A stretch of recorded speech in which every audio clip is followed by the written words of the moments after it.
All right. And are we ready?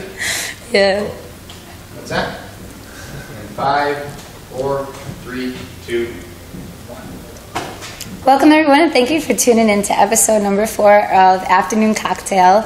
Today's episode is titled Passion and Culture, and I brought a bunch of really very talented and creative individuals to share with you a little bit about themselves and what they do, and they're going to tell you how awesome they are, because they are.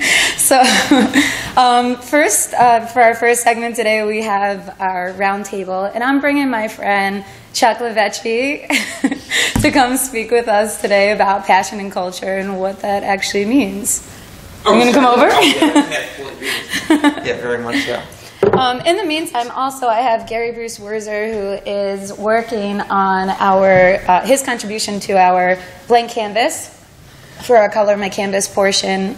Each week I've been having an artist, a local artist, come exhibit some work, and they're going to be interviewed later. He'll be interviewed later on, and you'll get to know a little bit of his history. But in the meantime, he's going to do a little improv and create something based off of today's show theme and add to our canvas. So talk to Gary later. I also have Carrie Vaughn from Tango Cafe Dance Studio. She's a dancer, performer, and an owner, and a lovely woman, so we'll talk to her as well. And Jimmy Highsmith. He's a Grammy Award nominated saxophonist who's going to perform. Didn't know he was Grammy nominated. Oh, and won. And he has one, too. Did he? Mm-hmm. Wow. Yeah, he has a serious career, so I'm excited. He is phenomenal. Yeah. Have you met him? I was here. He had performed. Actually, met his cousin or something, and it was during that whole David Michael Miller time frame, the whole blues stuff that was going on. So yeah, pretty phenomenal. I've met him personally though. Oh, him and his wife is beautiful too. Lou Highsmith. She's actually a spoken word poet, and she's fantastic. So the two of them, I've known them for quite some time since I've really started out here. They kind of helped me get lifted off the ground a little bit. So Jamie's a great guy. I'm excited for him to be here. Especially with Jazz Fest right now. We're in Rochester, New York. So for those who are tuning in far and away, right now is like a huge week. It's 10 days, right? 10 days? Yeah, right. 10 days, and there is just music. It's like a music explosion on the streets of Rochester, and it's awesome. I heard this the other day about that, which I thought was really interesting. People from out of town just so much more appreciate what we have going on here in Rochester than we do. And we do, yeah. There's people from all over the country aware of this Jazz Fest, and I kick myself because how often do we go down? It's our backyard. I know. I haven't even, I'm so ashamed of myself. I haven't even really gone down that much, but, I'm actually going to go after this, probably for an hour in between Firehouse, but I think, there's just music everywhere. Everywhere you look, and that's cool. It reminds me of, Nashville and other places that get all the credit for, And I didn't know that, we kick it off each day with one of our local schools. They actually, jazz bands from the local schools, our high schools, I guess, come down there. Yeah, I heard. I didn't realize that up until recently as well. That's cool. That is great, and that's part of our community. Yeah, definitely. We're lucky. Well, I wanted to talk today about culture because it's just an interesting word to me. What is the first 3 things that come to mind, completely random, when you think of the word culture? Experience, relationships, and... Really? Come on. Give me something better than that. No. Seriously. Because when I think of culture, and I get where you're going with this, but understand when I think of culture, because our background is really understanding communities. Right? And not only understanding communities, but understanding businesses, because we do branding, and culture is a part of branding. So to me, when I think of culture, it is the experience of a collective group of people, right? Which is very, kind of weird to define it that way. But really, what is culture except for what is in a community? But it's really the perception of the people in a community, or the perception of the people in a business. So when I think about culture, and I know you're probably thinking more like, the arts, the culinary aspects, the personal piece to it. I'm thinking, right? Is that where you're going, or where are you going with it? Okay, tell me where you're going, and we'll go from there. Because I look at it. I don't really know what I'm thinking, but okay.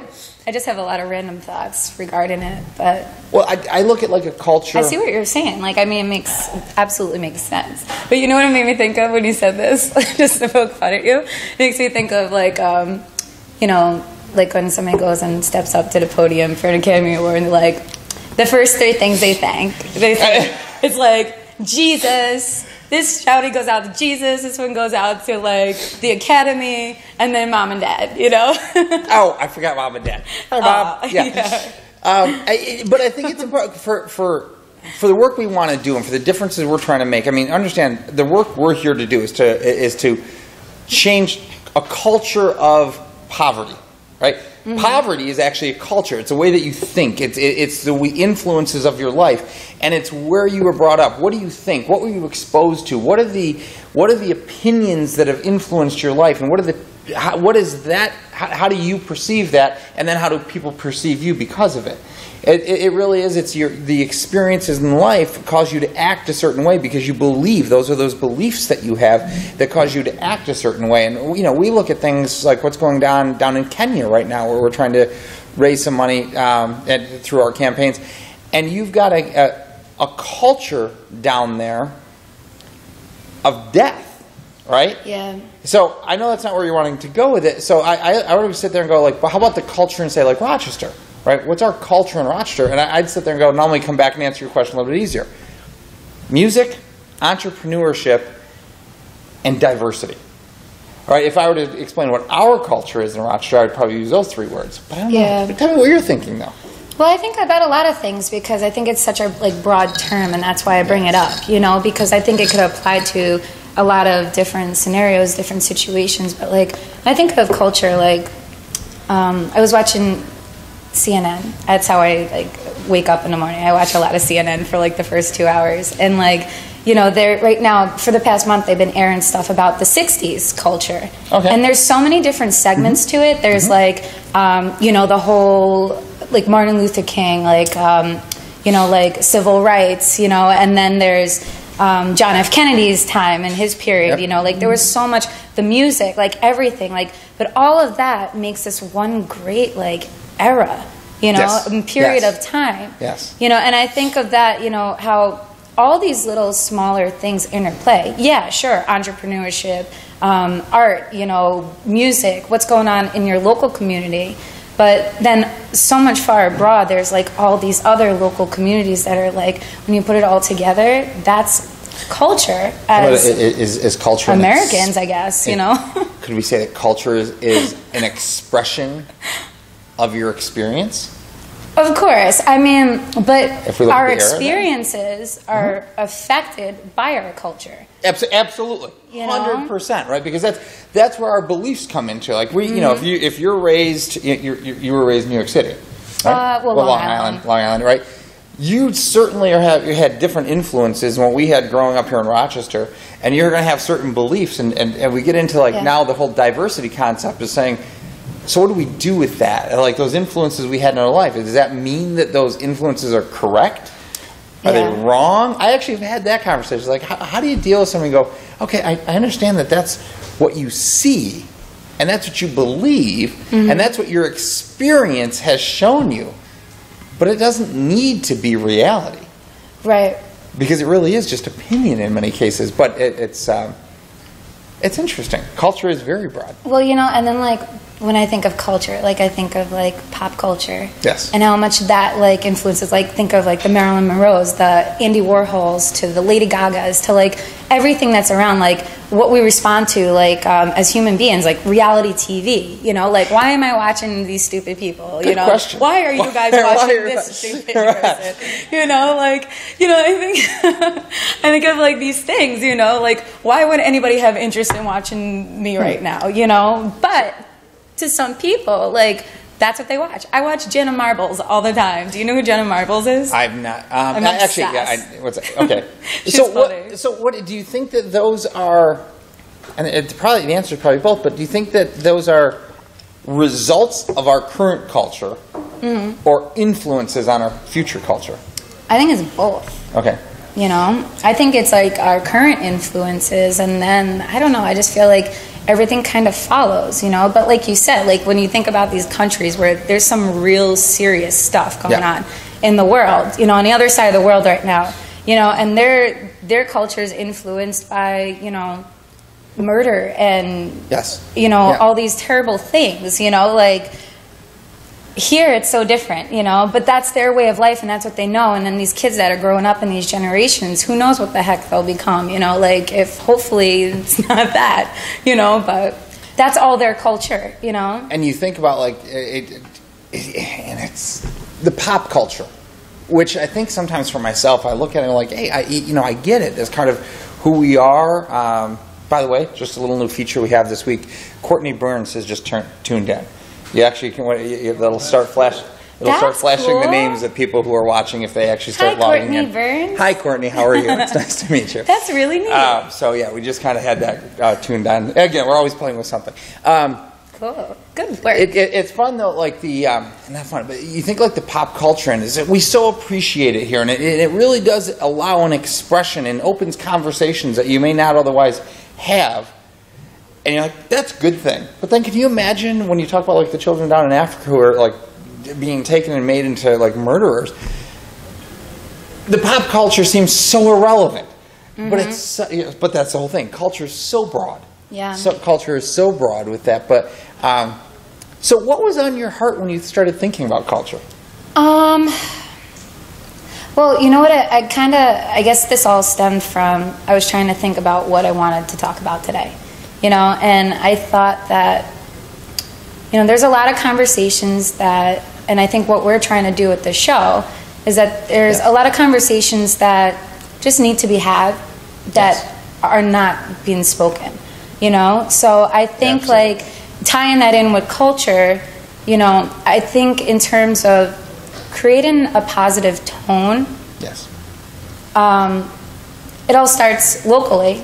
It starts in a community, but I think like, you know, setting a positive culture. Yes. You know, by, you know, creating opportunities for other people or sharing opportunities with your peers and the businesses that you're working with and against, you know, like instead of, there should be no against, you know, like breaking those barriers and just kind of having these conversations and keeping it open so that people are at least considering it and thinking about it. When you say there should be no against, there's an interesting, I can't remember, a theory.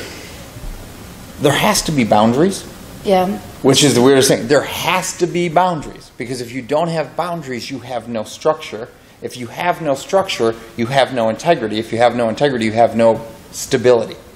Right? And those are just kind of principles. Those are the types of things that structure, if you will, or boundaries, actually cause, in some ways, limitations. And if we don't have those defined endpoints or those agreed-upon endpoints, what we have is chaos. Right? Or anarchy or these other things. So it's a weird thing. And that's one of the things that we have these conversations time and again. Like I can have a conversation with a corporation, a business, and it's very easy when I'm talking about a brand to say, let's talk about your culture. What do you want that to be? And they're like, okay, well, we want the customers to perceive us as X. That's easy. Yeah. But when you start talking to people who are like down, like you're saying, they're down in Kenya, Mike. They're down in Kenya, and my daughter's going down to Haiti, and you start talking about that culture and going, well, what can we do with? No, there have to be. No, that's not acceptable.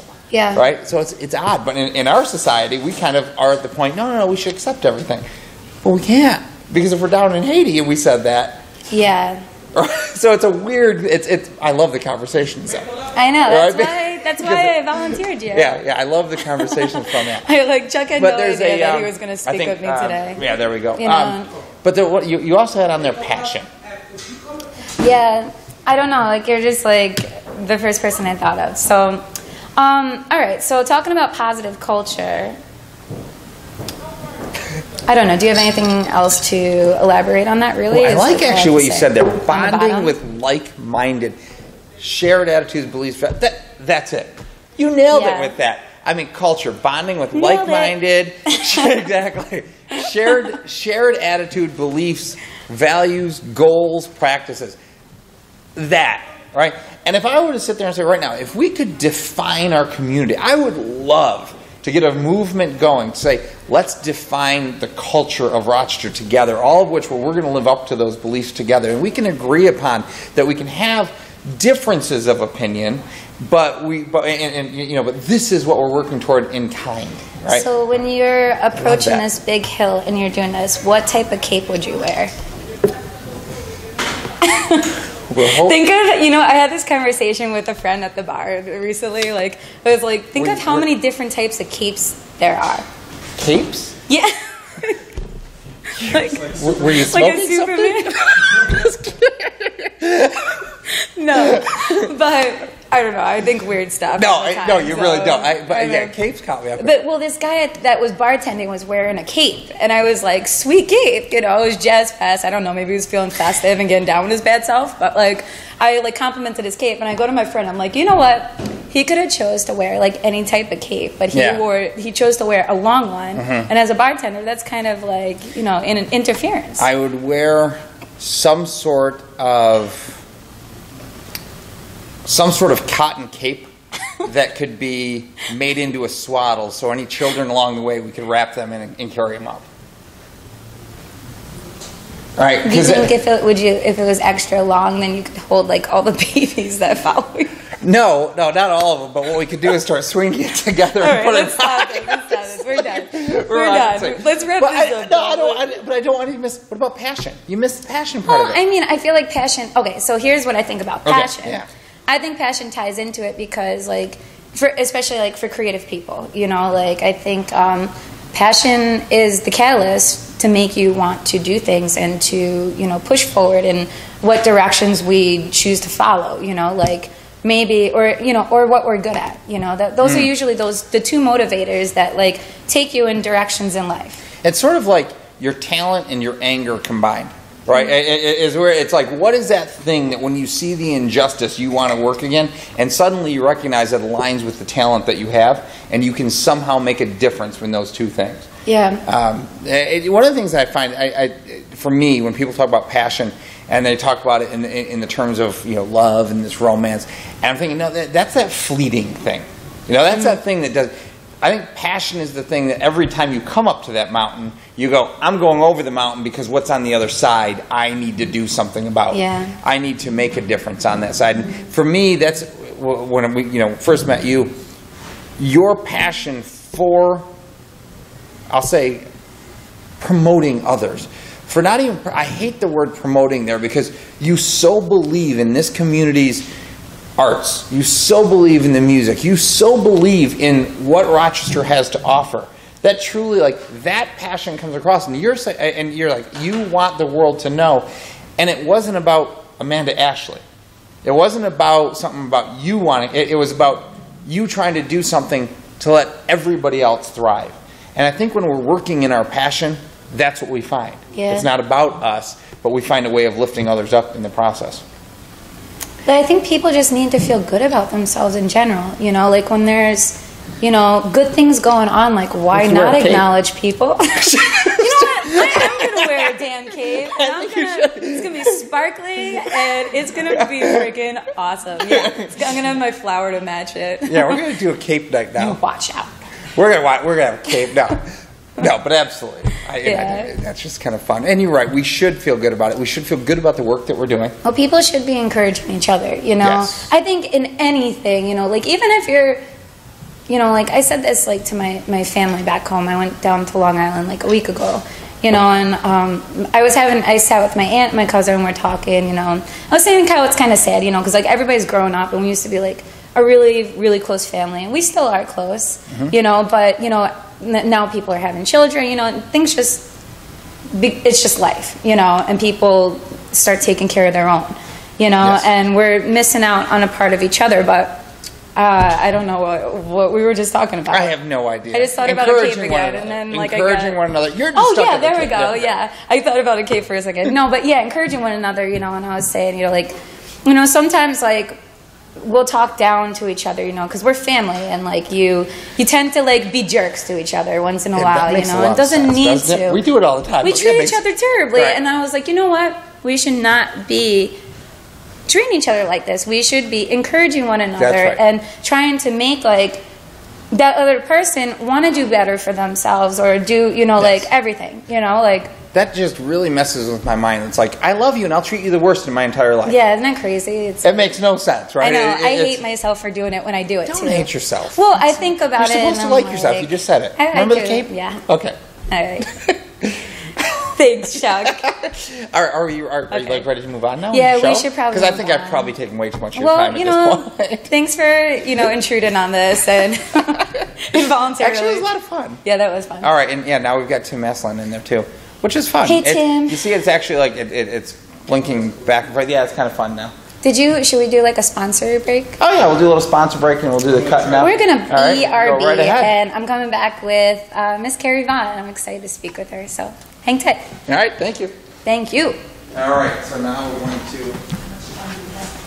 1 second. It's about 30-second transition.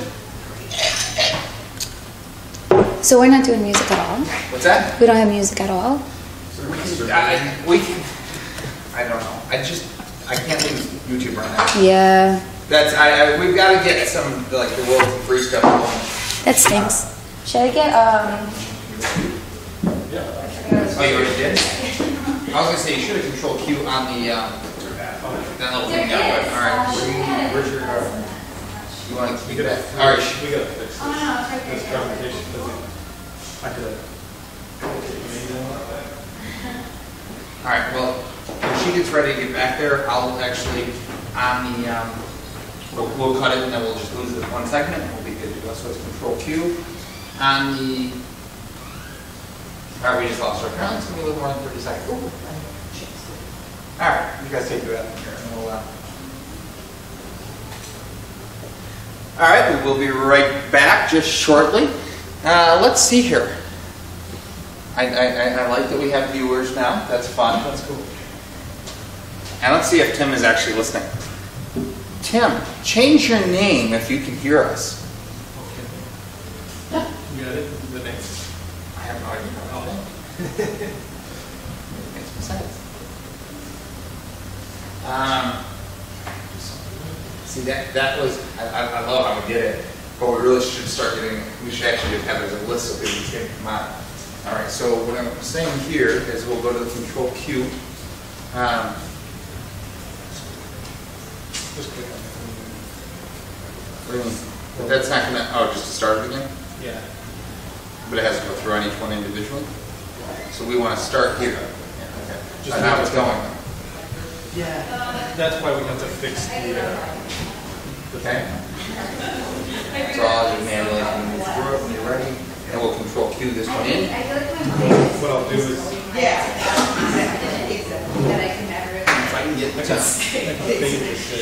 And I'm going to get this music over here. Right, so you fade that in. Yeah, Gary, take it away. You're fading all there. I love it. All right. And when you are I'm ready. excited. Oh, you ready, sir? Oh, no, we're good with it. That's a lipstick reify.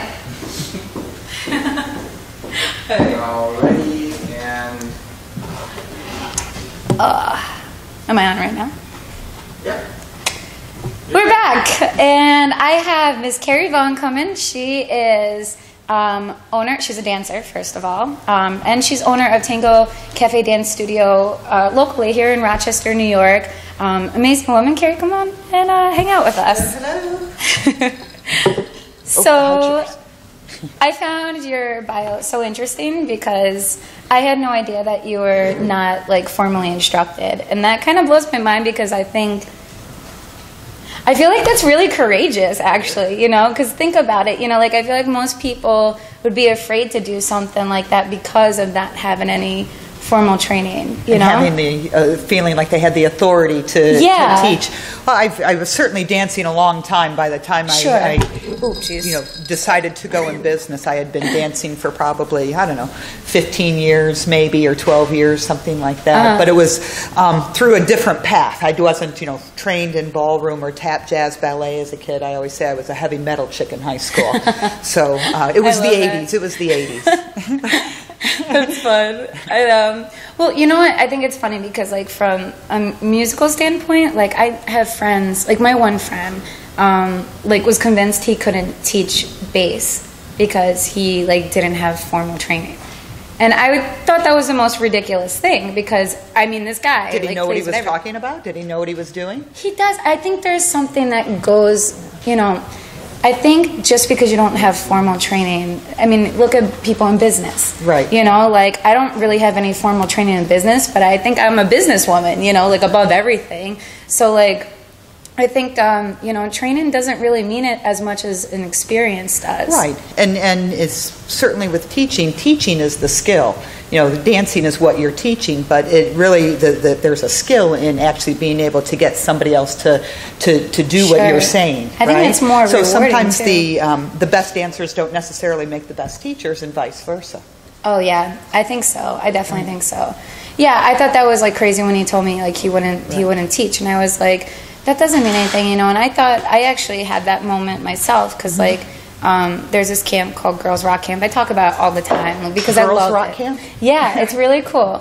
I did it last year for the first time, and it's local, and this girl, Casey Smith, runs it. She's young, and she's an educator, but she plays drums, and she started this camp for these little girls, and basically, like, it's a week-long thing, and there's people like me that, like, are local artists that perform, or, you know, some are teachers, some do, like, you know, like, they just have backgrounds in music. Right.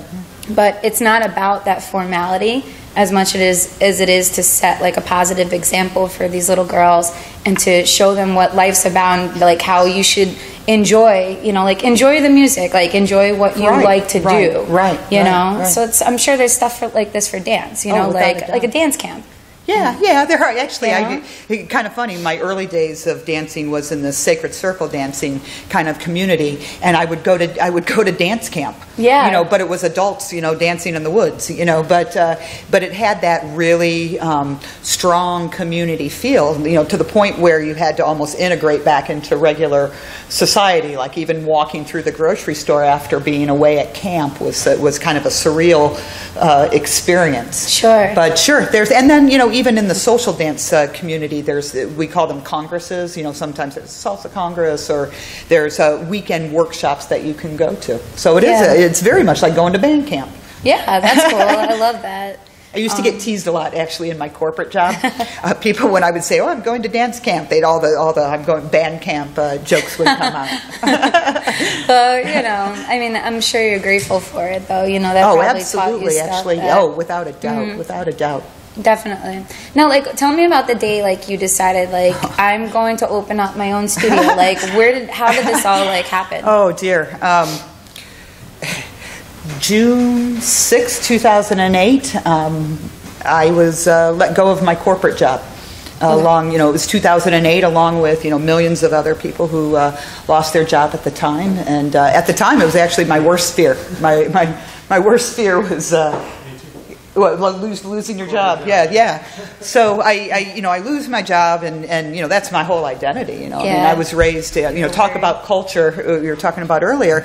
You know, I was raised in the Midwest. You know, liking your job, or not so much the Midwest, but my age. You know, my generation. You know, our parents were. You know, you got a job and you held it for life. You know, liking your job was really, you know, kind of extra. You know, it's changed quite a bit now. Yeah. So losing my job was just a huge blow. And then it took a while. I mean, it took a while to get back on my feet. But at the time that I lost my job, I actually had a farm, 60 acres of land. Wow, really? Right halfway between Syracuse and Watertown. So we used to say, it's not quite the end of the world, but you can see it from there, right? You know, so, right in the snow belt. When the snow comes off of Lake Ontario, you know, it would be on my house, pretty much. So where was that going? We were saying earlier we would lose our train of thought. So I had this farm, and my idea was that it would be a retreat center, because I did have this kind of background in sacred dance and what that made me feel, and what I saw that would do in people's lives. So I always had the idea that my retirement dream was I was going to build little huts on my land, and I had a dance floor in my barn. And then when I lost my job, I mean, just circumstances were what they were. The Tango Cafe Dance Studio was in existence before me. And at the time that I lost my job, the people who had it at the time wanted out of the business. And so I said, at that time I had worked in a company where I was actually a business analyst. So I worked for 10 years. I call it my advanced education in business and entrepreneurship. And I really am grateful for the 10 years that I had at that company, because it taught me everything about how to be in business. And I thought, well, the only thing scarier than opening my own business was going back into corporate America. And I think that actually was my motivation for the first couple of years. I did not want to have to go back and do that. That's so funny that you say that, because that's how I feel. Like when I first met you, you were right at the beginning. That was I had the very just gotten beginning. the cafe. That was 2009. I had the ballroom for a year. The Tango Cafe at Whiter Hall, where I am right now, it has 2 floors, a ballroom on the 3rd floor and then the cafe on the 1st floor. Well, we were in the ballroom for a full year before the cafe became available, and I always saw the integration. Part of my business model is, we teach you how to dance and then we give you a place to dance, right? And so I always saw the integration of what the cafe offered at Whiter Hall and then what the ballroom offered. But we are moving this weekend, so our new address is 35 South Washington Street. Shameless plug, thanks. No, good. That's why you're here. July 1st. Good. But now, are you so excited to I move? am beyond. I'm over the moon. I've said it a number of times now. I'm a firm believer in just, asking the universe for what you want. And so many times along this process, I've said, gosh, I just wish blah. And I've had, even when I was on my farm, I had the vision for what I'm about to do, because it was that building that community and it being a retreat center for people who just wanted to feel joy in their life and feel, a place of welcome. And I think if you ask any one of our customers what they like about us most, it's that feeling of community. It's that feeling of it's a place. I have seen transformations in people, that start to dance, because, dancing will give you confidence beyond anything to be out on the floor. Yeah, I think that's the thing, in general, in life, and whether it be dance, music, art, whatever, people, there's always a place that I think as artists, or people that express themselves, they're always looking for that sense of community. They don't think they're going to get it, so they almost, I think part of them, maybe shuts themselves off from the idea of it. But then if they find out that there's a place, you see how, gradually people start trickling in. And how things build up over time. And then it becomes a great place where I could, hang out. And, I could be with people like me. That's how I feel about the Firehouse Saloon. Right, and that's right around the corner. Right. Since I've known you, I've built that up to be what it is now, and that's kind of what it is, and it's so fun. I look forward to it every Thursday. I get to see and hang out with some, really great friends, but they're also brilliant musicians, and I get to, rock out with them. So it's it's cool, it's a win-win for everybody involved, Sure. But you're doing that with dance. I am. In fact, we teach more than just one style of dance as well. We're an adult dance, social dance studio, right? Social dancing. So we don't do really competition kind of stuff. That's a whole sport and world to its own. But I teach adults how to feel comfortable on the dance floor. So at the next wedding, you don't feel quite as awkward. And that's what most people just are looking for. Is how do I just not feel foolish? And surprisingly, that's that just takes practice and experience a little bit. But the first step is taking that first class, and we do that through a variety of styles, right? So if salsa's not your thing but ballroom is, we've got that. We're very strong in Argentine tango. And every class style that we teach, we also give you a practice session, and this is a practice social, so it's open to the public can come and everything, but your teachers are on hand. So if we see something egregious, then we can stop and correct, or if you have a question for the instructor, you can stop. When you're out in the wild dancing, your instructor's not there counting for you. They're not telling you what to do. I love it when you say that. Dancing out in the wild. Yeah, and that's where we find ourselves. Rochester, talk about Rochester culture. Our festivals are just, magnificent. So, and how many styles of music do you hear out there? So, we could teach you how to go to a festival and you're going to look like the rock star. That's cool. And you know what? That's what I love, because I think, if you go to somebody who went to Juilliard, to get instruction, you're not going to get that. you're going to get all that formalities that, you know. Exactly. Sometimes, hey, I don't want to be like on Dancing with the Stars. Exactly. You know, I don't, you know, I kind of make fun of it, you know, just that kind of, I don't even see who I'm dancing with at that point, you know, and it becomes more of just a, you know, kind of a bunch of rules. Not that I want to take away from anybody's joy if that's what they find, because people who are into competition in general find great joy in that. You know, I actually in one of my rooms right now don't even have mirrors, because it's not about what you look like. Right? It's about how you feel. How did that feel? So when somebody says, how does that feel? They say, did that look okay? And it's like, well, how did it feel to you? You know, did it feel comfortable? Did it feel smooth? Did it feel right in the music? And I always say that there's 3 rules of dancing, right? First is safety. You can't run your partner into walls or other people. You can't yank their arms out of their arm sockets. Second is being on time with the music, right? So that, you know, you're in time with that music. Only third comes styling. You know, after and styling cannot sacrifice the other 2. You know, timing can't sacrifice safety. But when you put it in that perspective, that's bringing out the art of it, you know, in each person, no matter how artistic they are. You know, because I think art is all derives from feeling, you know, and feeling what feels good. You know, I can't talk to any artist and, like, not one artist would say to me, like, I do art because it makes me feel like bleep. You know, right. But you know, and when you're doing a solo activity, it's all about you, right? But now that you're in a partnership with another person, you can't just always do what you feel like. Now there's a conversation going on between 2 people, right? You know, and when you're in a band, there's some rules you have to play with, and there's some common language that you have in terms of timing and where you are in a phrase and stuff. And you have that same thing in dancing. Yeah, I could see that. That's really, really neat. I love that. Sure. All right, so let me ask one more question. And then we're gonna. What's our drink of the day? We're gonna have a little cocktail. Okay, so it looks. What do you believe sets your business apart from other dance studios? I mean, well, we kind of just covered that because I offer such a full breadth of the experience. From I can teach you how to dance, I can give you a place to practice and be safe. We also offer our socials. Our Friday night salsa party is quite popular. And, you know, that's the wild, right? You know, and that attracts many different people. And we do that for so many different genres of dance. That's great. We're really full service. And then our new place is really in an event venue. So if you are, doing kind of a small to medium, but we can actually do formal. And so we could actually even take a wedding from, teach you how to dance and host all, your entire wedding. So that's cool. It's really quite the full experience. And then, we haven't even really touched on the music series. I know, I was just going to bring that up. So we need to come back again so we can...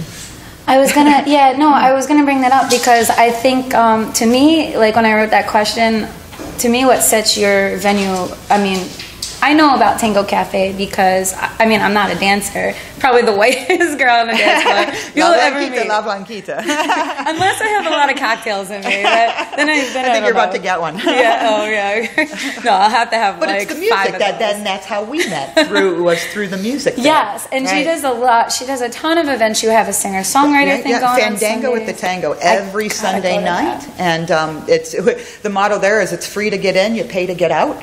It's a Sunday night. It's a wonderful way to end your evening. It's usually acoustic music, sometimes jazz. Sometimes it just depends. Jerry Falzone is our booker, and you know him as well. And Udicci.TV. So, and then we also have the longest running, I don't know the longest, but 12 years, that's pretty dang long. Brian Coughlin has done his Songwriters in the Round at our studio. Oh, really? Or actually, even before me. It did it in the Wider Hall Cafe, actually, there. So when is that? That's always not for the summer, but fall through the spring. It's the third Saturday of the month. So I'm hoping he follows us, over to the Jonathan Child House. Brian, if you're seeing this, please come along. But we have. I'm very committed to live music. In fact, I have a challenge out there to any band who wants to learn tango music. I have a regular gig for you.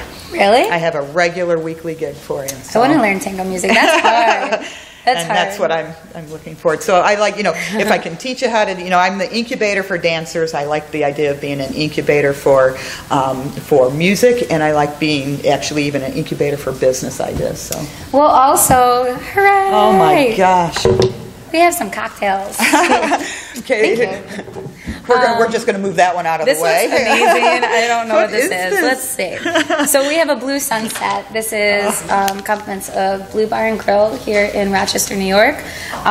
So what I've been doing with this is, with this being a social media program, for anybody who knows me, like, I'm obsessed. Some people like to play games on their phones. I'm obsessed with Pinterest.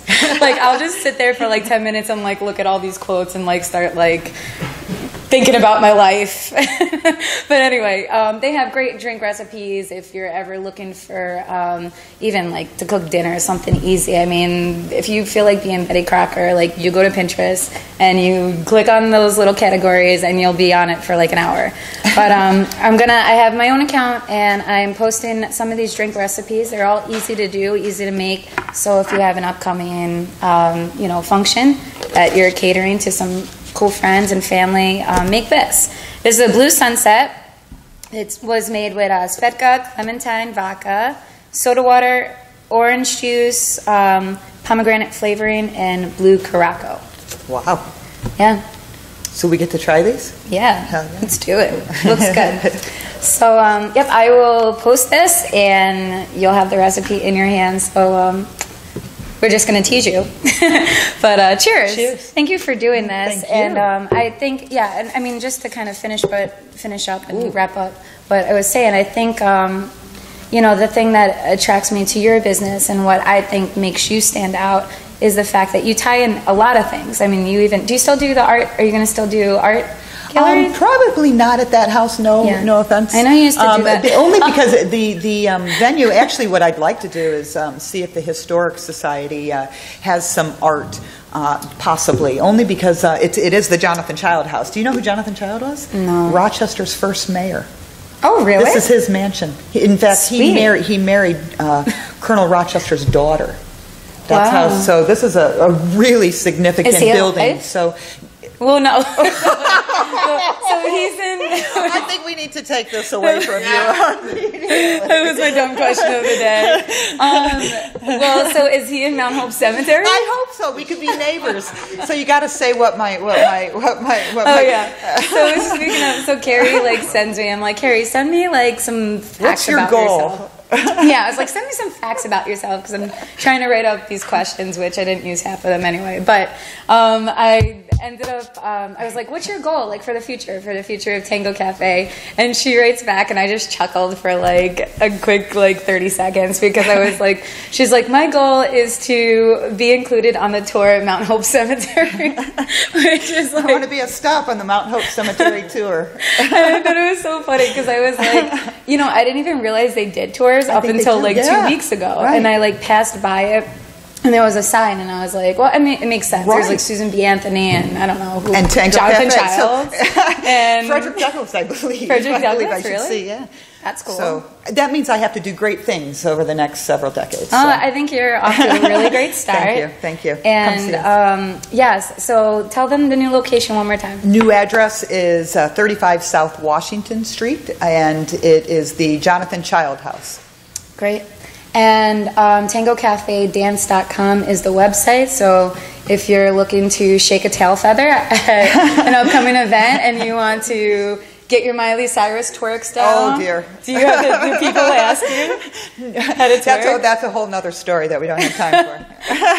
If you need to get your booty shaken down to the T, this is the woman to see. So, wow, that just rhymed. But, all right, well, we are going to take a little sponsor break, and we'll be back with Gary Bruce Wurzer. What's this? Just something manual. It's cool. I like it. I like the drum beat. But that was good. Yeah, thank you. This is good. It'll do. I always ask the stupidest questions, and I realize the second after how stupid they are. I can't help myself. I do this. It was 1837. Oh man. Yeah. Well,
Gary Wurzer. Oh, okay. Whoops. Okay, go ahead. Well, welcome back, you guys. I am sitting here with local fine artist Gary Wurzer. He's been working very diligently on our Color My Canvas portion of the show, and I know we've been fading in and out throughout our conversation. So, well, describe your art to these people. Let them know.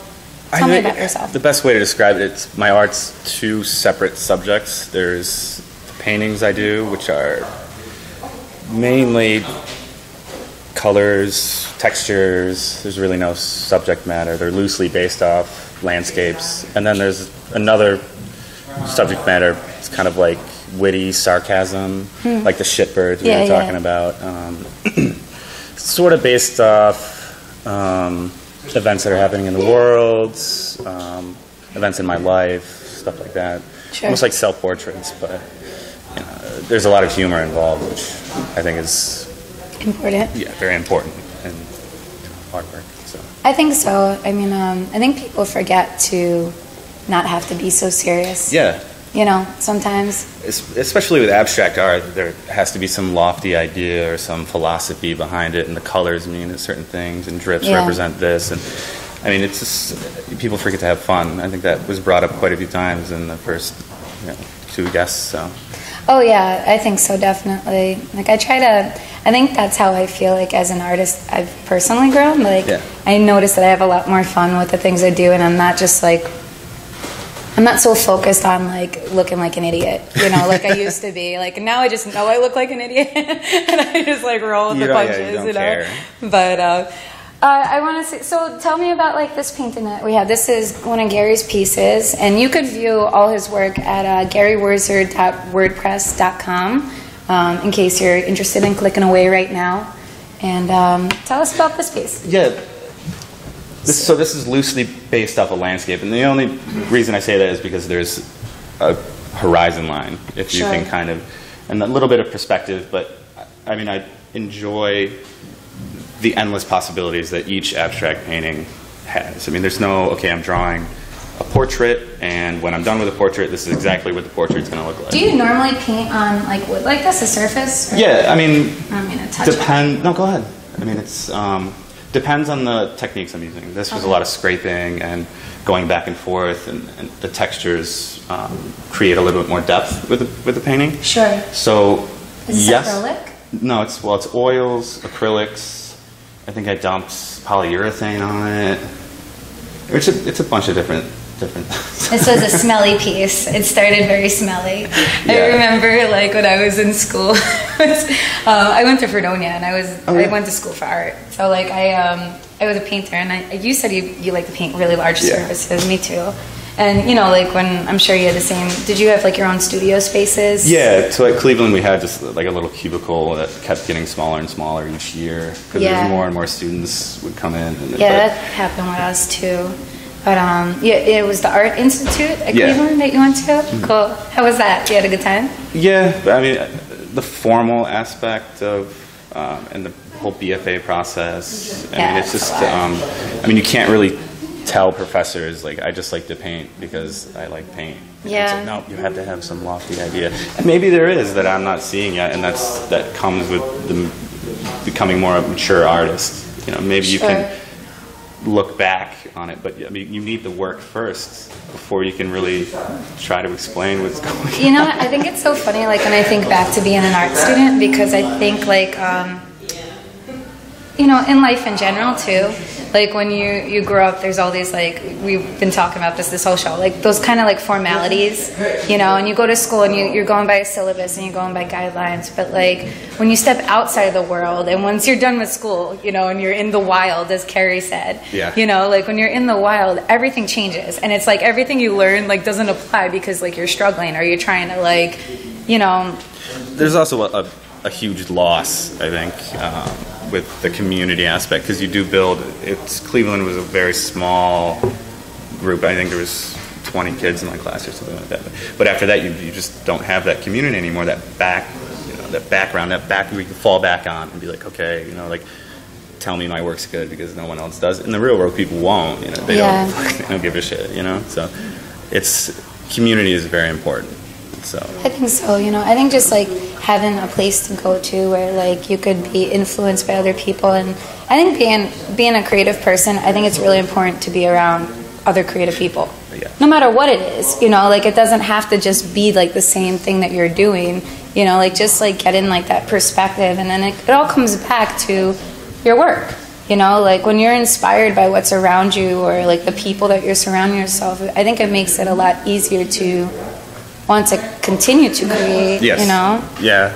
I mean, but I'm strongly agree that, you know, art comes from art, you know, I mean, it's just great ideas don't come about. I mean, you're going to have a ton of really shitty work before you maybe get one or two of those gems, but you need to go through those lulls and crap, and then it helps to have a community when you're going through those lulls. You know, so. Definitely.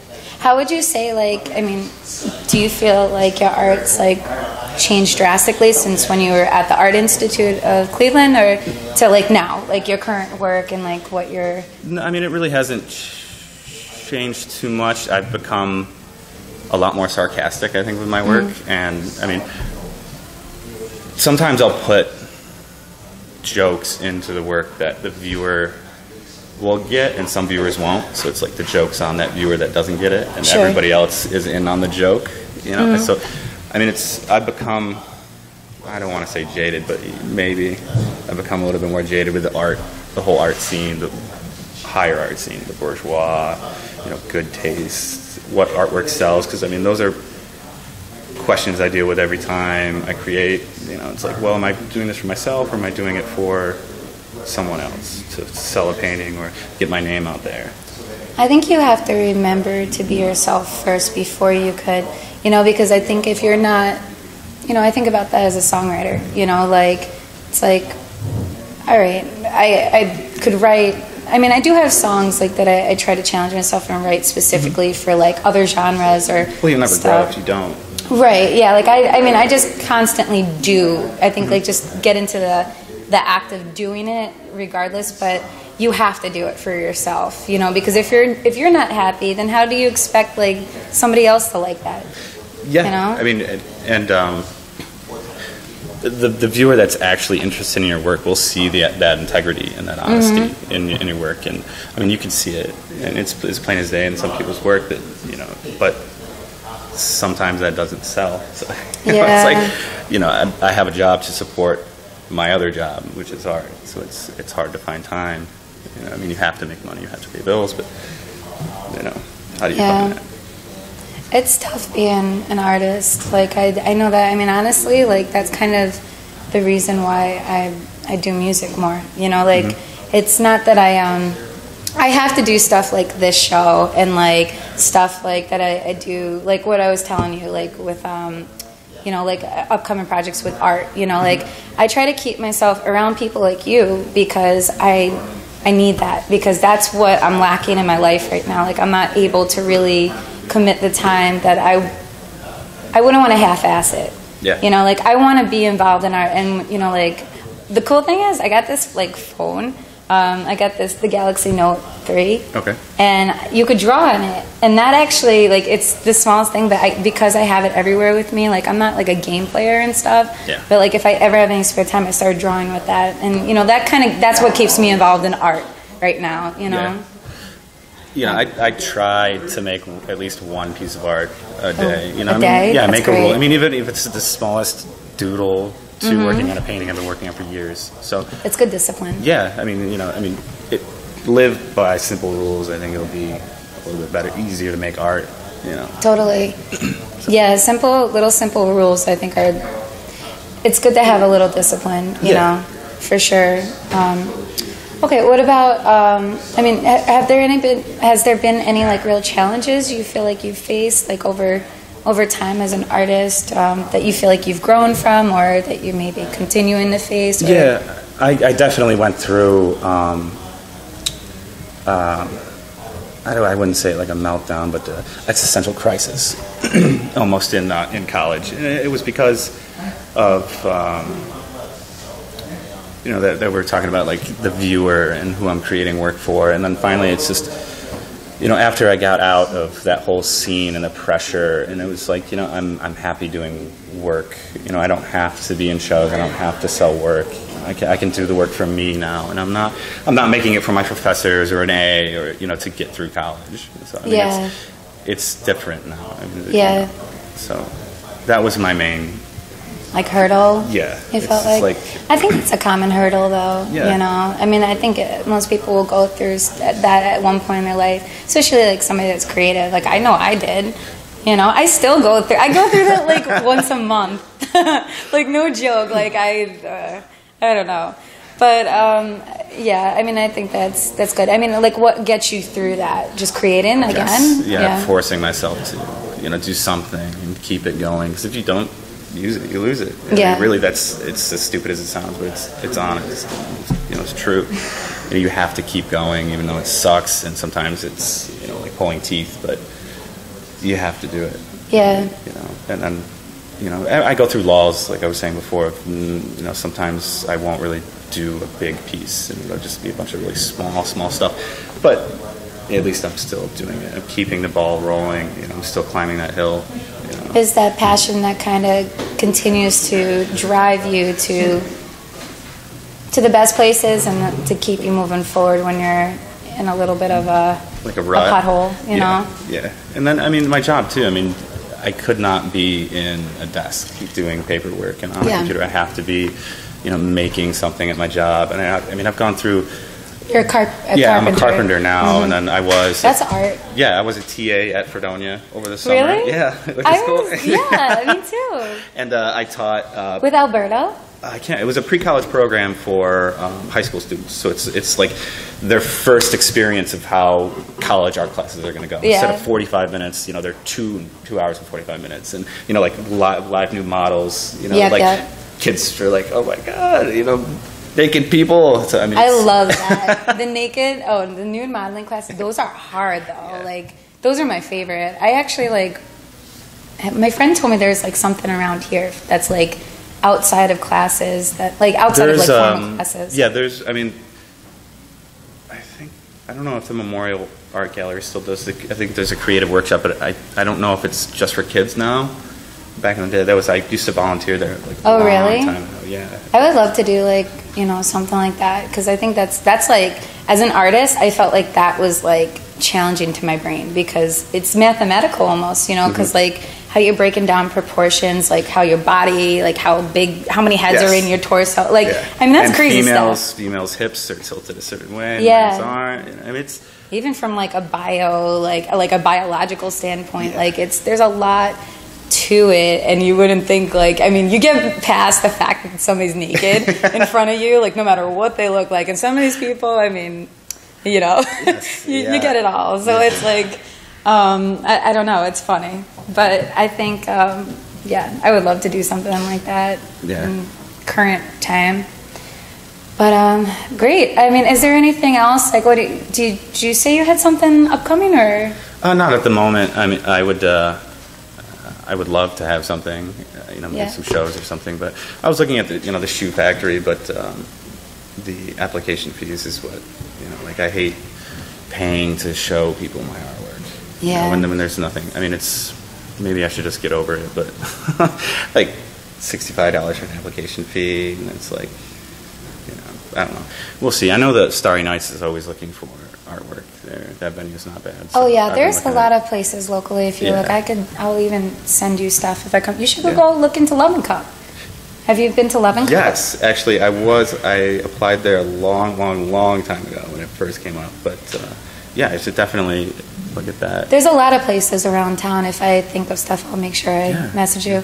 Now, do you have your own studio? Are you involved in any of the First Fridays at Hungerford and all that stuff? Yes, I try to get out every now and then to the First Fridays. Though I think the last time I went was the 6x6 shows. That was my last show that I recently did. Was the 6x6 show, but yes and no. Yeah. So. Well, so your work is available for sale through your website, or? Yeah, you can drop me an email, and you can find my email at my website, garywurzer.wordpress.com. And just if you see anything you like, either that or I could paint you something. It's whatever you want. Commission work? Yeah, I also build supports and canvases, custom anything, Or if you need carpentry. Yeah, this is the man. Seriously. Yeah, I build furniture, exposure units, anything.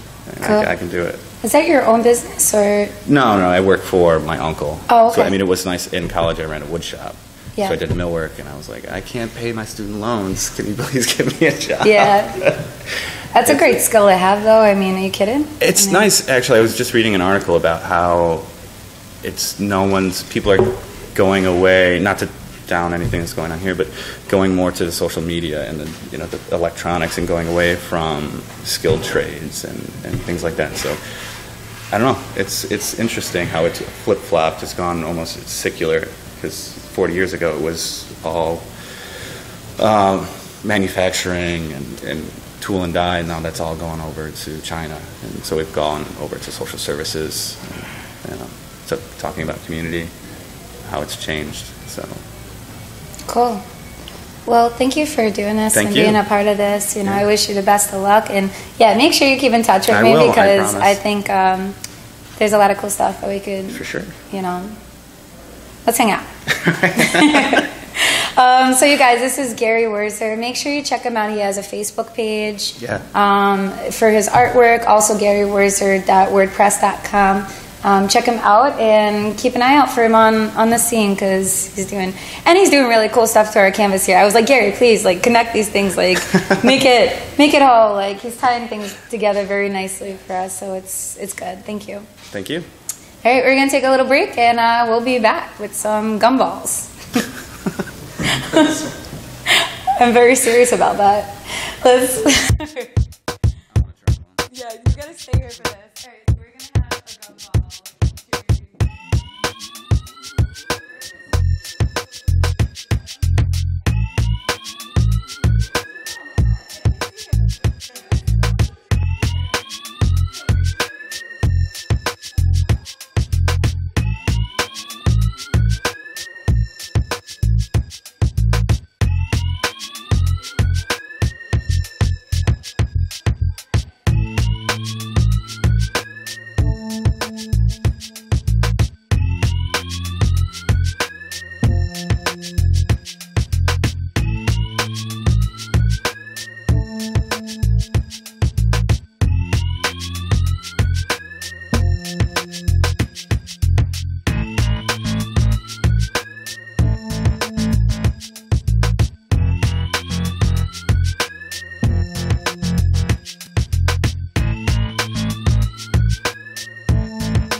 Bits? Bits.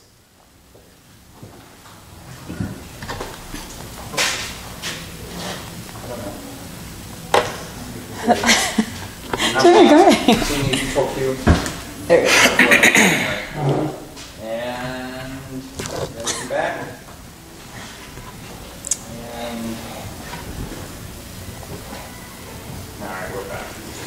All right, you guys. Well, I have my very good friend Jimmy Highsmith here. He's a Grammy Award. What's going on? Not too much. I don't know. I'm feeling really weird today, like about a lot of things. So I figured let's have a little fun, right? Cool. So I have a very serious musician right here that we're all about to make ourselves a fool in front of. So here's what we got. Jimmy Highsmith is world-class saxophonist. He has been playing around forever. And he's a sweet person, and he's Grammy-nominated, award-winning. Please tell them about yourself. I'm old, I guess, huh? You're not old. Been a long time? Nah. Well, I mean, you're as old as I'm old, you know? Like, no. I mean, we've known each other for almost 6 years now. That was longer than I thought. Really? 6 years? I thought it was longer. I think so. I don't know.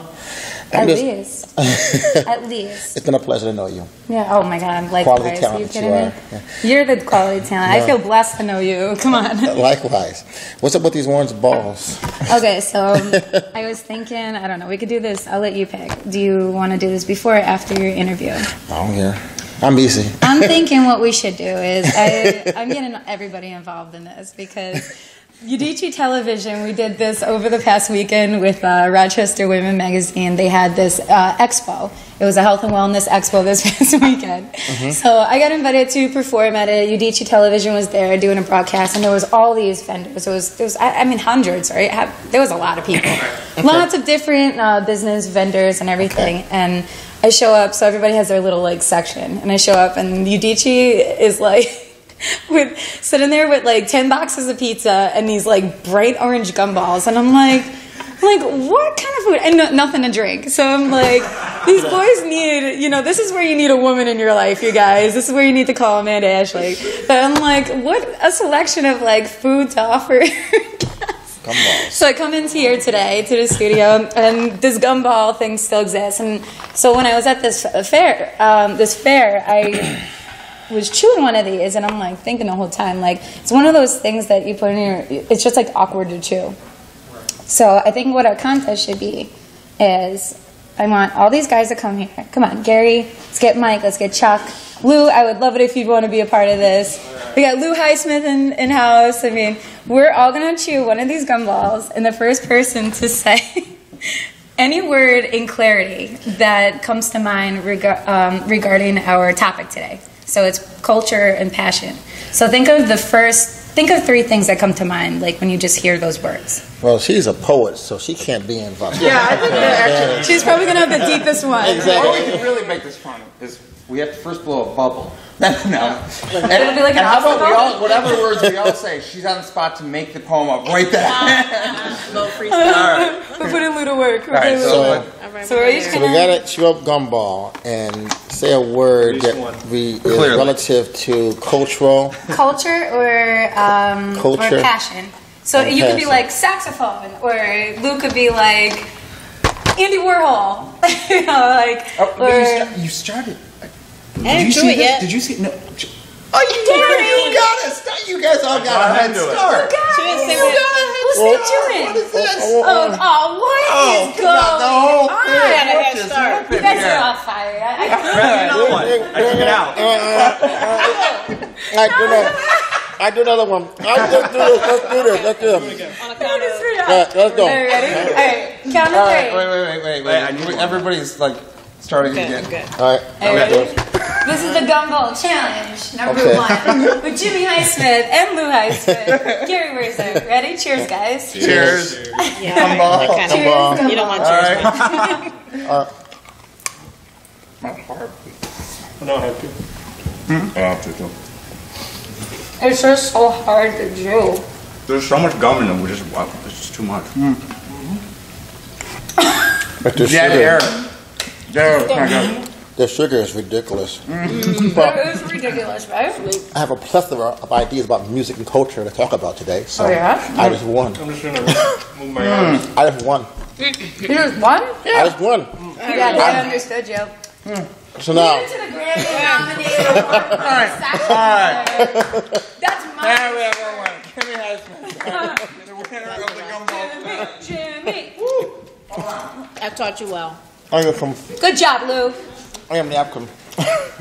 I'm gonna keep chewing mine. Way too much gum. Too much sugar. With that cartoon from back in the day. Afternoon cocktail. What was that hour cartoon is back in the day? sponsored Beavis and by- Butthead? So you want to get rid of them? Yes, Get ready to go? Yes, please. Yes. Okay, there we go. Oh, I'm sorry. gonna go chew mine. Whoa, that was wild. Oh, I don't eat sugar at all. Yeah, sugar's gross. When I'm trying to lose weight, I'm like you, All right, slim. take this. Oh yeah, I'm good. Just with want to this. keep playing with it. I'm trying to be the Okay. next. I'm trying to be the next LL Cool J of jazz. LL Cool J? Of jazz.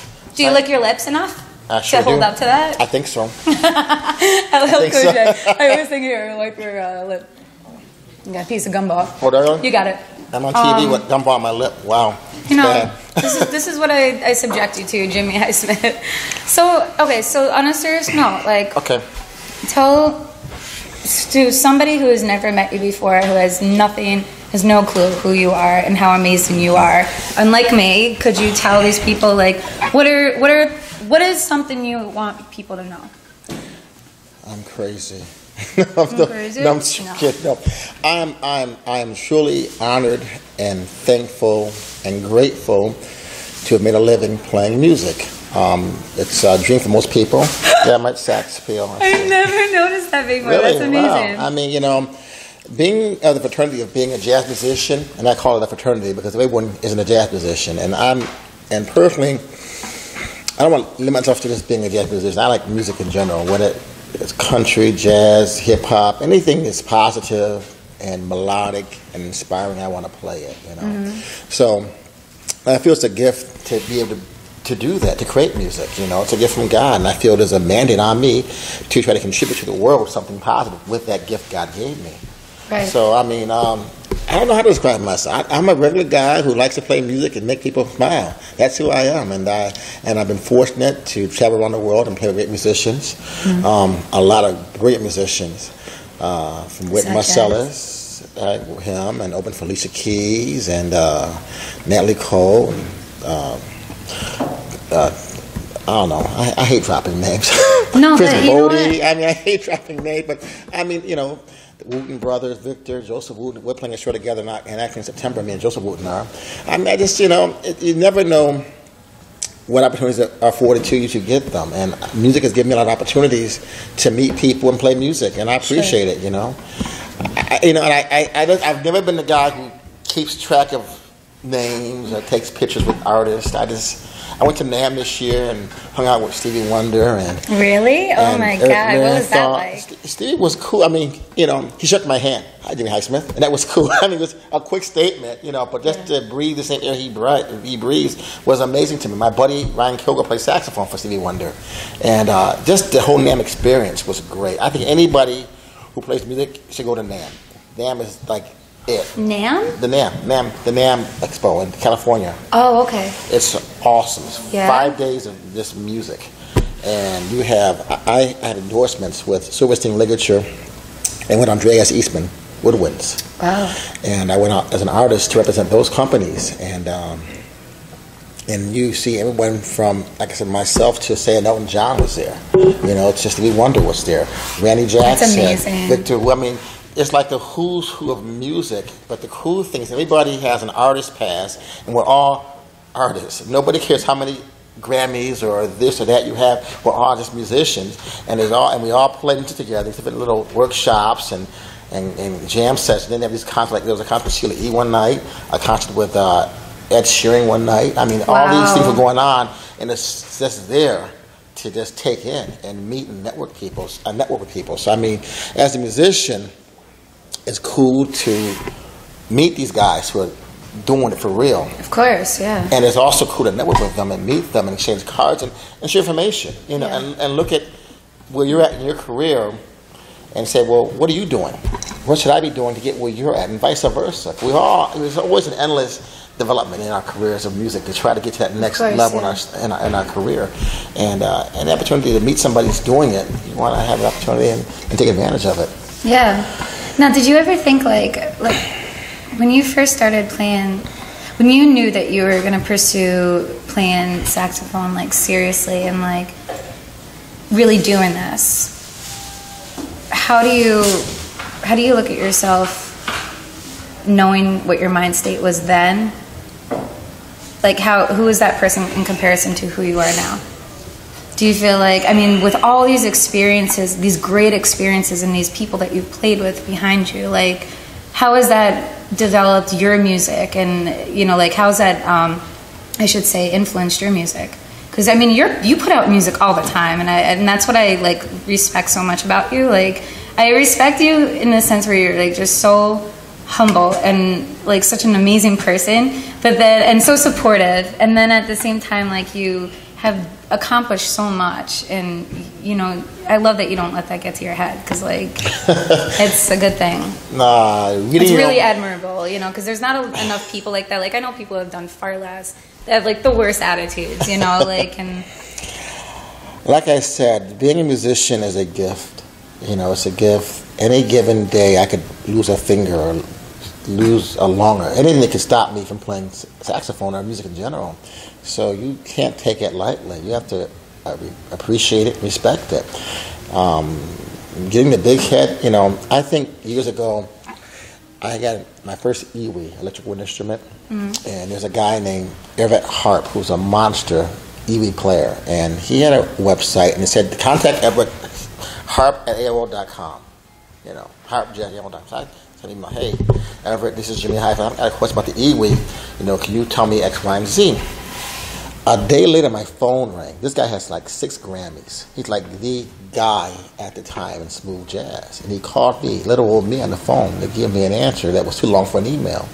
So when a guy that big, who's made millions of dollars, and traveled all over the world and then some, making jazz and R&B and playing labor from Rick James to Nita Baker to you name it, he's done it. And call me on the phone and talk to little old me. How can I get the big head? What have I done worthy of that? Son, you have to stay humble. You have to be humble, because at any given moment, this thing we do can end. Appreciate where you got it, you know. The guy then to the guy now. I started playing music when I was 7 years old, playing piano first. And that was cool. I was a nerd. I didn't have any friends. My friends were my music. And so starting music for me was not something that I'm going to be a musician. It was something I was good at, and I found solace and comfort in it because I was not one of those kids that was well-liked. And saxophone was cool because, you know what, girls like sax players. So as a kid, I saw I can get a girlfriend if I play saxophone. So thus came saxophone. But of course, we grow up and realize it's not all about that. Seriously, it's not all about that. But as a kid, you're a young man, you don't know. Yeah, you want to be popular. You want to get a nice girlfriend. So I mean, I get a saxophone, I get a girlfriend. There it is, you know. Sax players are cool. And that's, you know, we got saxophone. You got sax appeal. Yeah, tattooed on you. I got that back. I was touring. Sax appeal. I got that. I was touring. I got that back in, I think, 2001 maybe. I love 98, it. I don't know. I can't believe I've noticed I never noticed what it said. I don't think I ever stared. That's another closely. point to it. But anyhow, going back to that other thing. So it was never a plan to be where I am today. It just kind of happened. It's like all I do is play music. I don't know what I would do without playing music. I'd be lost. I couldn't conform to a corporate job per se. I don't have that mindset to do that sort of thing, to go in the office for 8 hours and, you know, do that. I'm a creative person. I need that freedom that art affords you. So I've been very blessed. I've been afforded opportunities. I've been able to meet the right people at the right times, and then I've gotten good guidance. I made mistakes too, and I've been hurt, but I've rebounded, and I try to share information with folks to avoid the same pitfalls I've fallen into as an artist. Because there's always jerks out there. There's always somebody who's going to take advantage of you if they can. You know, tattoo. I was on tour, and we stopped at a rest stop, and it was one of these church groups, and a bunch of ladies, red hats on, and I heard this, oh my God! You know, I'm thinking, what the heck? So she thought it said sex appeal. Oh, and she freaked out. They said, oh no, it's a sex appeal. Oh, I'm sorry, young man. I'm thinking, about what? And they told me what happened. So, no, I don't know why I got that. It was cool. I designed it, actually, and I did it, and I like it. Sex appeal is just, I want my sax to be appealing. My sax is part of me. My saxophones, as to say, I have more than one now. They're part of me, an extension of who I am. I mean, it rolls off the tongue way better than piano appeal. I I mean, I'd like to think I have that. Touch my keys. Something like touch my keys. There you go. I don't know. Keep it clean. Keep it clean. Sorry. No. I try, but I can't always be classy. Yes, you can. I'm the one that's the old guy.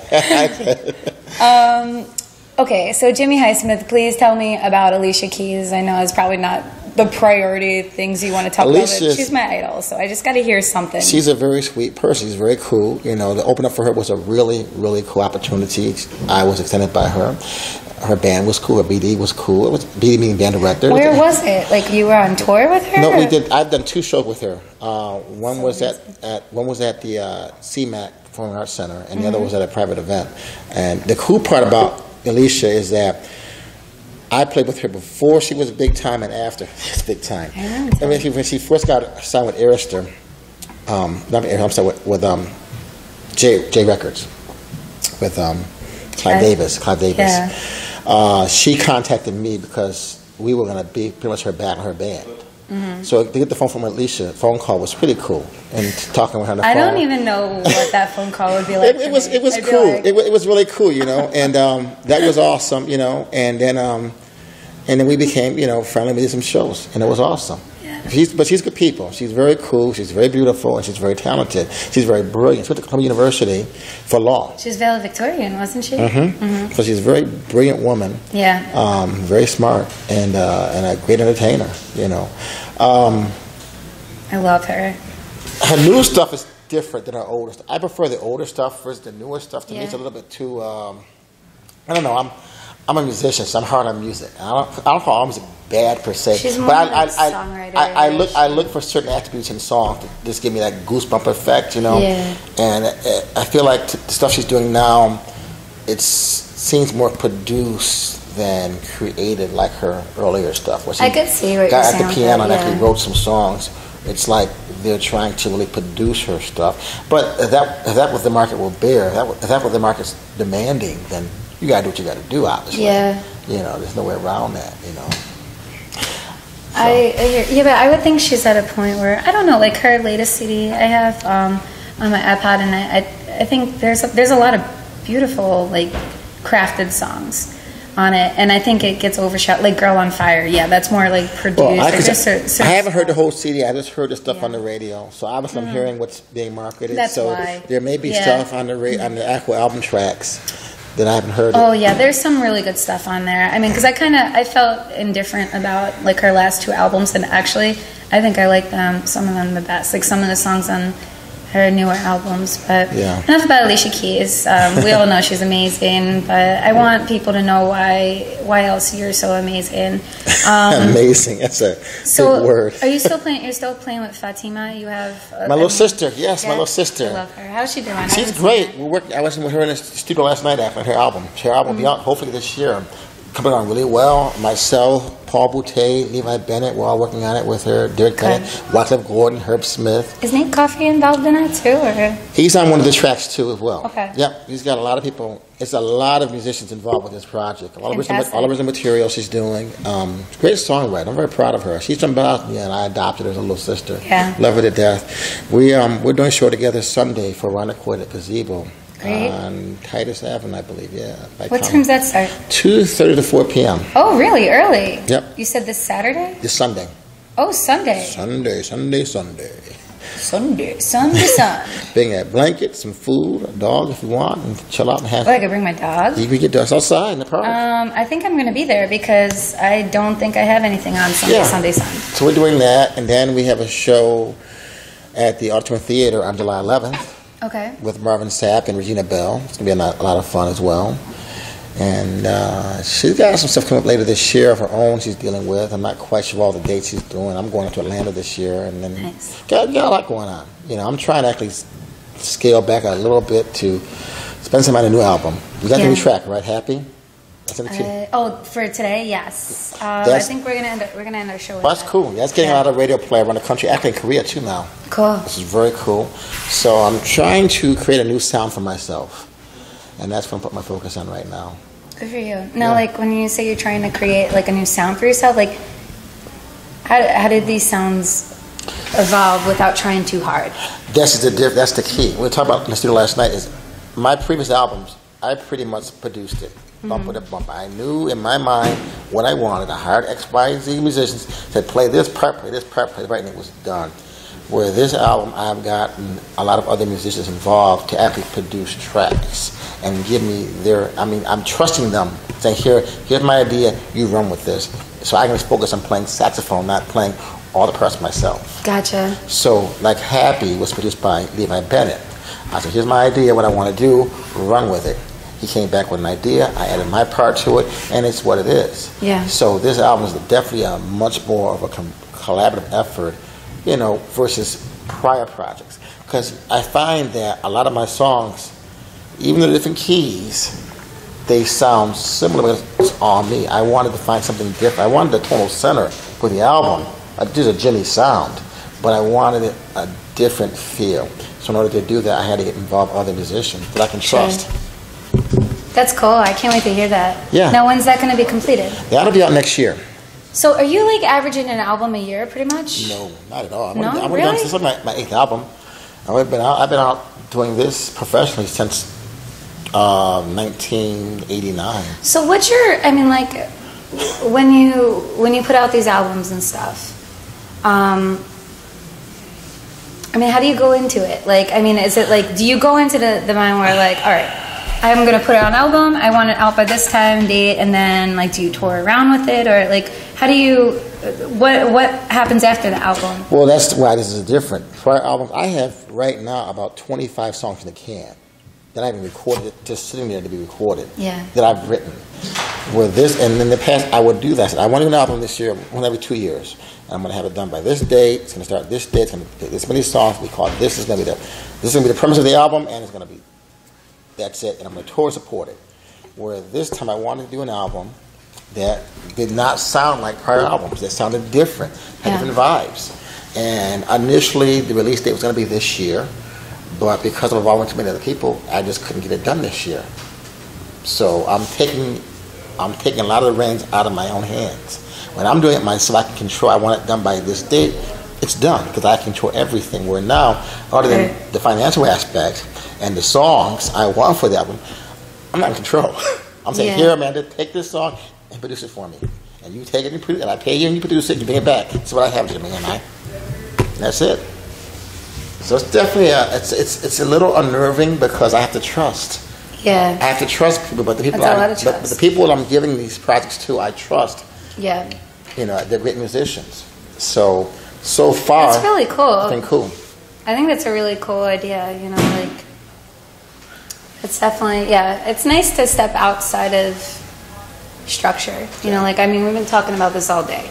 Okay. Sometimes I think we forget to have fun as artists. It all becomes about business. And, and the root of it all is the reason why we're producing, the reason why we're doing these things is because we're passionate about it. Mm-hmm. And we love what we do. And I think sometimes when you take out the fun, you get so serious about it, and you get zoned in on certain things, you lose a little bit of that. And it's good to step out of that and remind yourself that, hey, I do music for, all these reasons, and this is what it means to me, and, now let's have some fun with it. You're right, but importantly, you've got to have some structure, though. Yeah. There's no such thing as freedom instead of freedom. That's anarchy. So you should, if you're going to record an album, you want to have a plan of action. Know what your budget is, what you can afford to do. Because you want to invest in your album. One thing I hate to see artists give me albums that they kind of cheaped out, made the covers, I want to say, kinkos, and they give you this CD. This is my CD. And the problem is that you give it to somebody of importance. That's their first impression. Mm-hmm. If I put a CD on the shelf next to, say, David Sanborn or Nas or anybody else out there, my CD has to look as good as theirs. I may not be the same player, they are, but you won't know until you buy the album. But at least it will be able to stand on its own 2 feet and be presented in the same breath. If you want me to invest in you, invest in yourself first. You know what I mean? So you want to have a plan of action in place so you don't waste money. Sure. You want to do that first and foremost, but you have the money to do it properly also. So those are important. This project is costing me more money than past because I'm hiring people versus doing it myself, but there's a reason for that. Yeah. I'm investing in this because I want a different situation. And I don't mind doing that. And I know that it will pay for itself in the long run. Because Already Happy is doing great on the radios. I'm getting a lot of iTunes. I've sold already 400 tracks on iTunes already with this one song. It's amazing. In a month. So it's already moving for me. So it's just, it's just a matter of time, you know. The album's going to just do really well when it's all done. So it's worth the investment. I think you have to take some pride in your project. And I realize that because, like, up until I got to give you a CD before you leave. I just put out an album. I'd love to have your CD. Yeah, I want to. I'm I'll buy a CD. Well, I want you to have it because, like, I know you'll appreciate it. I want your constructive criticism. Okay. Most importantly, but anyway, you know, like I felt like I felt like a real sense of pride and accomplishment with this in particular because I mean, as long as you've known me, like up until now, like I feel like I've really grown tremendously as a songwriter and like just in delivery and in everything. So I made a point to like really go the extra 9 yards to like make this everything that I felt in my heart it was. Okay. You know? And I never really done that before with other projects. Like it was kind of like, I guess I didn't have like the heart and soul behind it like I did with this one. You know? And that was important. Yeah, I think packaging is really important, you know, and in general, you know, like even if you decide to never record a CD in your life, like package yourself the way, you know, like we're all at the root of it all. Like, I mean, we all kind of have to be a little bit of a salesperson, you know, like when you're going out to play a show and stuff, like, you know, I think how you package yourself, how you deliver is really important. No, you're right. I mean, and I feel every artist should make an effort to write some music and record it. Yeah. Leave the world something of yourself. You know, but you want, it's like your child. You're putting a child into the world. You want your child to be accepted and loved. My music's the same thing. I want to put out a product that people are going to embrace and appreciate and love. Sure. So you want to put the energy into it. So if you're going to do an album, be excited about doing the album. Have some passion. Don't just do it. And people don't record just to record. No, record for a reason. Sure. You know, and believe in it. You're a great artist. I love your music. I love your shows. It's all Thank good. you. You know? That's a huge compliment. I've been on a few of your shows. You know I have been. I first met you. You sent me an email. You do anything for the Advocacy Center. It was so nice. I said, oh, this is nice.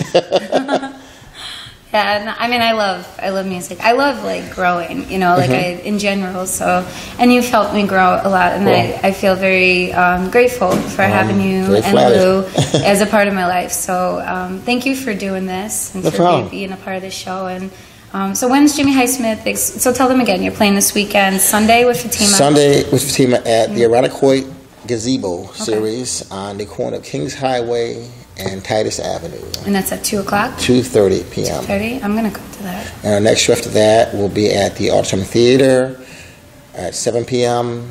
Tickets are at Ticketmaster, I believe, and it's myself, it's Regina Bell, who's got like 4 or 5 Grammys, and Marvin Sapp has like 8 Grammys. I do have to ask you that. I mean, like, we're going so over time, but like, I'm sorry. No, it's my fault. But I want to know, like, when you first, like, did you ever think in your life that you would get a Grammy? I didn't get a Grammy. I thought you did get No, one. I know you no. weren't nominated, but I thought you said that you did get one. No, not yet. Well, That the nomination process is interesting. That was cool. Facebook happened. That's what happened. Facebook has afforded a lot of artists the opportunity to be heard by a great many people who they would never have ever possibly met. so true.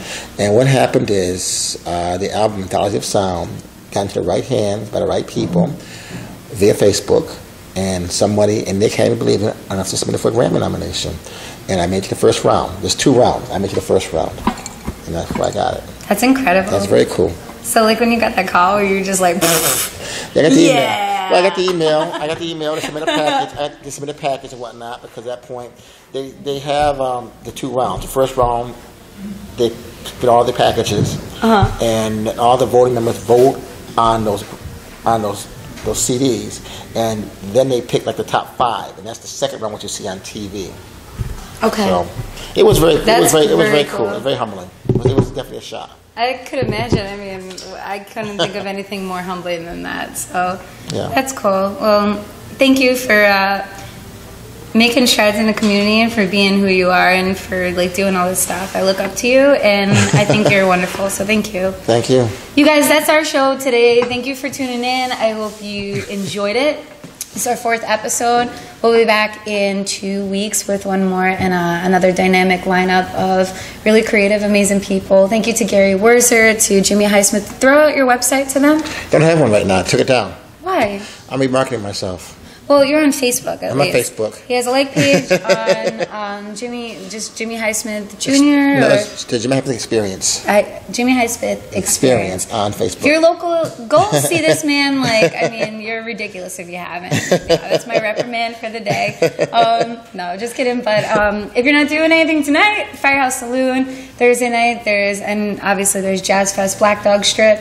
There's lots of music going on in our city, so get off the computer after the show and make sure you get out and enjoy it because there's a lot of talent out there. And to those far and away, see you next time. Thank you for tuning in. And Gary Wurzik, Carrie Vaughn, Jimmy Highsmith, you guys are a blessing.